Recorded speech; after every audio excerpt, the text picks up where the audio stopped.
빛을 따라서 오늘 이 시간은 서울 마포구 서교동에 위치한 서대문교회 어윤영 목사님의 말씀으로 함께합니다. 사랑하는 청취자 여러분, 그동안 평안하셨습니까? 오늘은 요한복음 6장 6절로 13절을 본문으로 예수님이 보리떡 5개와 물고기 2마리로 어떻게 5,000명을 먹이셨는가 살펴보시겠습니다. 지난주에는 빌립에 대해서 살펴보았고 오늘은 안드레에 대해서 살펴보겠습니다. 먼저 요한복음 6장 8절에서 9절 말씀을 읽어보겠습니다. 제자 중 하나 곧 시몬 베드로의 형제 안드레가 예수께 여짜오되 여기 한 아이가 있어 보리떡 5개와 물고기 2마리를 가졌나이다. 그러나 그것이 이 많은 사람에게 얼마나 되겠삼나이까. 우리는 성경에서 베드로가 형인지 안드레가 형인지 알 수 없지만 형제 간에도 베드로는 대표적인 위치에 있었고 사도들 가운데도 늘 선두주자였습니다. 요한도 시몬 베드로의 형제 안드레라고 표현합니다. 안드레는 그의 형제 베드로와 같은 뛰어난 은사를 가지고 있지 않다고 하더라도 그는 자기 형제 베드로를 주님께 인도했습니다. 안드레는 또한 이 귀한 하나님의 역사에도 쓰임을 받았습니다. 그는 가만히 주님과 빌립의 대화를 들었습니다. 그리고 그는 체념하지 않았습니다. 그는 어떻게 했든지 무리를 먹이고자 하는 마음이 있었습니다. 안드레는 주위를 두리번 살펴보았습니다. 한 아이가 보리떡 5개와 물고기 2마리를 가지고 있는 것을 보았습니다. 안드레는 그 아이를 예수님께 데려왔습니다. 안드레는 예수님께 아뢰입니다. 여기 한 아이가 있어 보리떡 5개와 물고기 2마리를 가졌나이다. 그러나 그것이 이 많은 사람에게 얼마나 되겠삼나이까. 그 아이는 예수님께 오병이어를 드렸습니다. 그가 보기에도 이것은 5,000명을 먹이기에는 너무나 작은 것이었습니다. 그러나 이 작은 것이 주님의 손에 들려질 때 놀라운 기적의 역사가 일어납니다. 주님은 우리가 가진 작은 것으로 표적을 행하기 원하십니다. 우리는 우리가 가진 것이 작다고 불평하기 쉽습니다. 우리가 계산하고 판단하면 아무것도 이룰 수 없습니다. 하나님의 일은 똑똑한 사람들이 하는 것이 아닙니다. 하나님의 일은 옳고 그름을 잘 분별하는 사람들이 하는 것이 아닙니다. 안드레는 세상적으로 빌립보다 똑똑하지 못한지도 모르겠습니다. 그러나 그는 믿음의 사람이었습니다. 그는 예수님을 의뢰했습니다. 그는 아이가 가진 작은 물질을 보았습니다.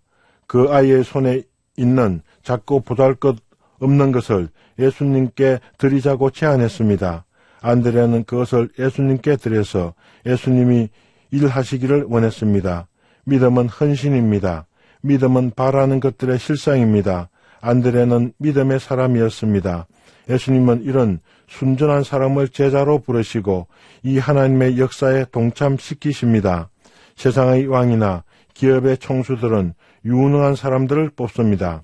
그들은 문벌이 좋거나 스펙이 좋은 사람들을 뽑습니다. 그러나 하나님 나라의 기준은 세상 사람들의 기준과 전혀 다릅니다. 그래서 사도 바울은 고린도전서 1장 26절에 말씀합니다. 형제들아, 너희를 부르심을 보라. 육체를 따라 지혜로운 자가 많지 아니하며 능한 자가 많지 아니하며 문벌 좋은 자가 많지 아니하도다. 예수님의 제자들은 사람들에게 내놓을 만한 학벌이 없었습니다. 유대인들의 눈에는 사도들이 정기 교육을 받지 못한 무식한 사람들이었습니다. 그러나 믿음은 불가능을 가능으로 만듭니다. 믿음은 놀라운 하나님의 역사를 이룹니다. 믿음의 사람은 믿음이 없는 사람들 부끄럽게 합니다. 믿음의 사람은 하나님의 역사를 경험합니다. 제가 아는 한 선교사가 있습니다. 그는 초등학교에서 공부를 한 것 말고는 학교 교육을 제대로 받지 못했습니다. 그러나 하나님께서는 그를 필리핀, 캄보디아, 베트남에서 크게 사용하고 계십니다. 그는 영어, 따갈로, khmer, 베트남어 등 몇 개 외국어를 구사하며 하나님의 말씀을 증거합니다. 많은 사람들이 그의 증거를 통해서 구원을 받고 하나님의 교회에 대해졌습니다. 그를 보면 꼭 예수님의 제자들을 보는 것 같습니다. 10절입니다. 예수께서 가라사대 이 사람들로 앉게 하라 하신대 그곳에 잔디가 많은지라 사람들이 앉으니 수효가 5천쯤 되더라. 주님은 제자들의 믿음이 어떠하든지 이 표적을 이루는 사역에 동참시키십니다. 누가복음 9장 14절에는 50명씩 앉히라고 말씀하십니다. 마가복음 6장 40절에는 100명씩 50명씩 앉혔다고 말씀합니다. 사도 한 사람이 줄잡아 400명, 500명을 섬기는 목동이 됩니다. 여기서 앉다라는 낱말은 아나핍토입니다. 아나핍토는 식사를 위해서 기대다, 등을 기대다, 등을 눕히다 라는 의미가 있습니다. 아마도 비스름한 동산에 편안하게 앉거나 편안하게 뒤로 기대는 것을 말하는 것 같습니다. 저는 오래전부터 한 무슬림 가정에 초대를 받아 간 적이 있습니다. 거실은 낮은 바닥과 그것을 둘러싼 한 계단 높이의 바닥이 있었습니다. 우리는 다리를 쭉 뻗고 팔꿈치를 계단에 걸치고 뒤로 비스듬히 기대어서 음식을 먹으며 담소한 적이 있습니다. 이와 같이 중동 지역에서는 비스듬히 누워서 음식을 먹는 습관이 있었습니다. 예수님은 잔디가 많은 곳으로 무리를 인도하셨습니다. 예수님은 푸른 초장으로 그들을 인도하셨습니다. 예수님은 무리들이 동산에서 앉거나 비스듬히 누워서 쉬게 하셨습니다. 주님은 무리들의 입장에서 그들의 필요를 아시고 섬기셨습니다. 11절입니다. 예수께서 떡을 가져 축사하신 후에 앉은 자들에게 나눠주시고 고기도 그렇게 저희의 원대로 주시다. 예수님은 오병이어를 취하시고 감사하셨습니다. 하나님의 표적은 감사할 때 역사하십니다. 우리도 하나님께 감사드릴 때 하나님께서 우리를 통해서 역사를 이루십니다. 우리가 하나님께 불평하면 하나님께서도 우리를 기뻐하시지 않으십니다. 그러나 우리가 감사하며 자족할 때 하나님은 우리를 기뻐하시고 복에 복을 더하십니다. 제자들도 순종했습니다. 무리들도 순종했습니다. 예수님도 감사했습니다. 그러므로 하나님께서 모두에게 복을 내리셨습니다.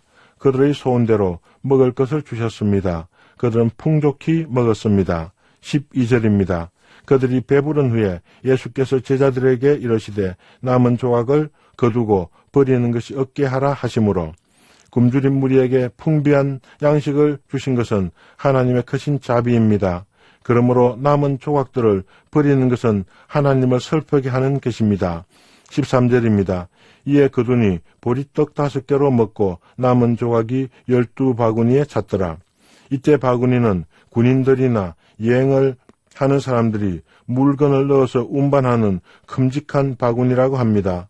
예수님은 축사하신 후 5,000명이 배불리 먹고 떡이 12바구니에 찼습니다. 이 오병이어를 통해서 우리가 받는 교훈은 오병이어, 이 작은 것을 주님께 드렸을 때 주님은 모든 사람이 배불리 먹고 12바구니에 넘치게 하셨다는 사실입니다. 사랑하는 청취자 여러분, 여러분이 주님께 드릴 오병이어는 어떤 것이 있습니까? 우리에게 있는 물질이나 영적인 은사를 주님께 드릴 때 주님은 이를 기쁘게 받으시고 우리가 상상할 수 없을 만큼 풍족한 은혜를 베풀어 주십니다. 감사합니다. 안녕히 계십시오.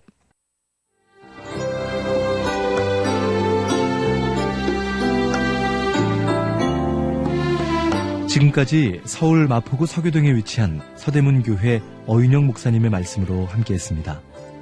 이 방송 들으시고 신앙생활에 도움받기 원하시는 분들은 서울전화 02-3141-5853번 서대문교회나 서울전화 320-0553번 극동방송 양육국으로 문의하시기 바랍니다.